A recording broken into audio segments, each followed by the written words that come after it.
Uy, Cheryl, thank you so much sa pagbisita. Ha. Nag-enjoy talaga ako buong araw, promise. Welcome, Beb, at salamat naman sa pagpapatuloy mo sa akin, ha. Una na ako, ha. Bye. Bye, ingat.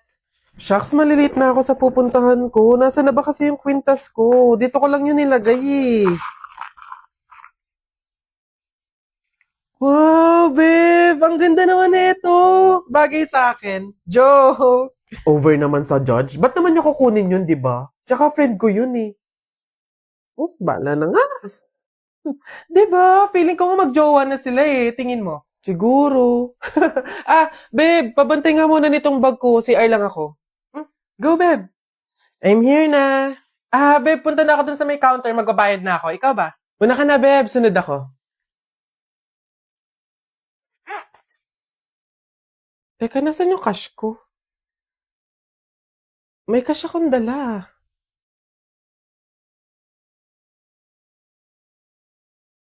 Hindi kaya... Pero imposible eh. Imposible talaga. Kaibigan ko siya eh.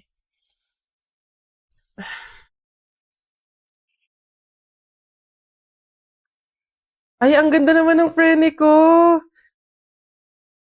In fairness. Teka, kwintas ko ba to? Hello, Cheryl. Nakita ko kasi yung story mo eh. Huwag kang magagalit ha, pero umamin ka nga sa akin. Kwintas ko ba yung suot mo? Babe, sorry ah. Siguro baka naiinggit lang ako kasi meron kang mga bagay na hindi ko mabili. Yung kwintas na kinuha ko sa'yo, ganong kwintas kasi yung gusto kong regalo sa nanay ko eh. Kaso nga lang mahal, kaya hindi ko mabili. May mga damit din akong nakuha sa'yo kasi sa tuwing nakikita ko yung mga kapatid ko na lalabas, wala man lang silang magagandang damit na naisusuot. Babe, sorry ha. Kasi yung pera na nawala sa bag mo, ako din yung kumuha nun. Binili ko kasi ng gamot tsaka ng pagkain si tatay eh. Kasi noong mga panahon na yun, nasa hospital siya. 1 linggo na kasi siyang may sakit. Babe naman, sana nanghingi ka na lang or nanghiram. Babe, tutulungan naman kita hanggat sa kaya ko eh. Kasi kaibigan kita. Babe, wala talaga akong mukhang maiiharap sa'yo. At wala akong ibang masabi kundi patawad. Kasi sa kabila ng pagkakaibigan natin eh, nagawa ko pa yun sa'yo. Pero nangangako ako na kapag ako nakaluwag-luwag, maiibalik ko din lahat yun sa'yo. Alam mo, ang hirap naman talaga ilaban ng buhay tsaka ng mundo eh. Ang daming mga kasamaan, pagsubok, kahirapan. Darating talaga sa punto na idadapa ka ng mga yun. Pero sa kabila ng yun, kahit hindi na natin alam yung gagawin natin, piliin pa din nating lumaban ng patas. Magpakabuti kahit hirap na tayo sa pagdadala ng buhay. Masaya sa pakiramdam yung ganun eh. Basta lagi nating tandaan na walang masama sa paghihintay. May kapanahunan lahat ng hinihiling natin.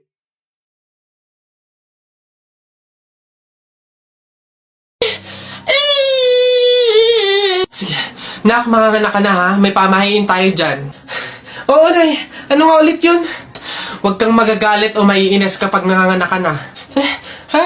Bakit? Kasi daw maaari magkaroon ng kapansanan yung anak mo. Kaya pigilan mong huwag magalit, huwag mainis. Sige. Pipilitin ko. Ayan na, ma'am. Nakikita ko na yung ulo. Konti na lang, ma'am. Iri pa na, konti, ma. Ayan na. Ayan na. Ay, naputol ko yung ulo ng bata. Ay, ano? Ay, anak, pamahiin. Pilitin mo huwag magalit. Dali. Okay. Chill. Pamahiin. Sige, nurse, kabit mo na lang mamaya. Alanay! Eh, kalabaw. Oh, bakit?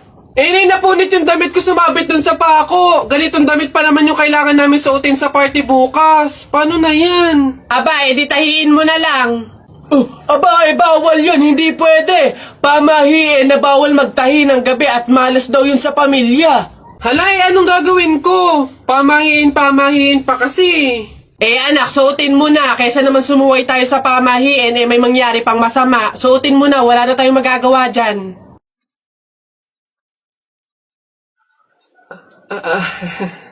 Di ba? Ay! Bagong style, unique, trending, fashion. Alam niyo naman ako, lagi nasa uso.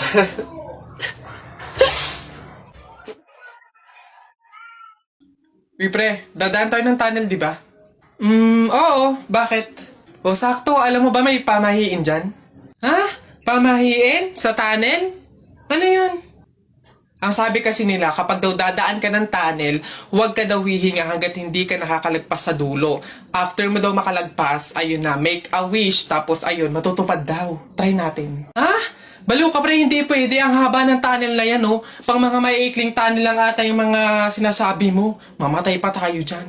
Pre, wag kang KJ, ayan na, oh. Sayang yung pagkakataon. Go na, minsan lang to. Oh, ayan na pre, ayan na. 1, 2, hati ka lang. 3, go!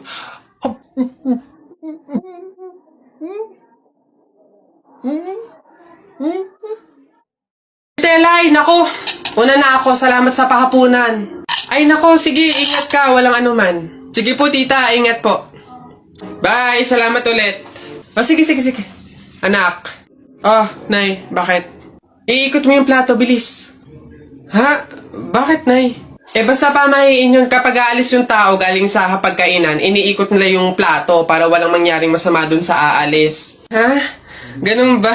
Sige, Nay. Uy! Ano ba yan? Ikaw talagang bata ka? Ha? Nay, sabi mo iikot yung plato. Iikot mo na ayos. Ay, Nay, sorry. Pag sa bastos talaga ng bata. Alis na. Enough! Woo! Babe, sabihin mo kung mahal mo pa ako, ah. Doon sa... O, ano na naman problema mo? Tinutopa ka na naman. Alam ko na to. Para mawala na yung katopakan mo, coffee date tayo. Game? Yee! Babe, busy ako ngayon. It's Saturday. Wrong timing ka. Babe, dali na ipagpaliban mo muna yan. Sa linggo na daw kasi yung libing, eh. Ano? Anong libing? Kailan ka ba magyayaya ng coffee date na matino? Ay! Diyos ko! Sabaw na naman to, panigurado! Wala na nga sabaw, hingi pa ng hingi. Tignan natin ngayon. Hello, sir, again and again and again and again. Ito na po sabaw nyo. Yan. Sarap niyan. Salamat.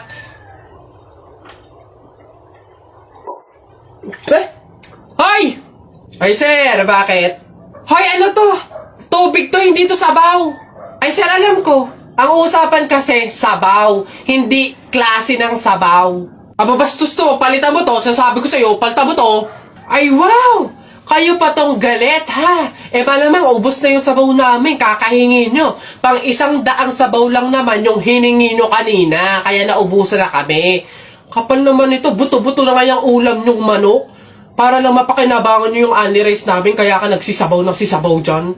Ha, ganon. Anong gagawin ko dito? Hindi mo alam yung gagawin mo. Ako alam ko. Isabaw mo yan sa only rice mo. Gawin mong sabaw tubig. Face ito.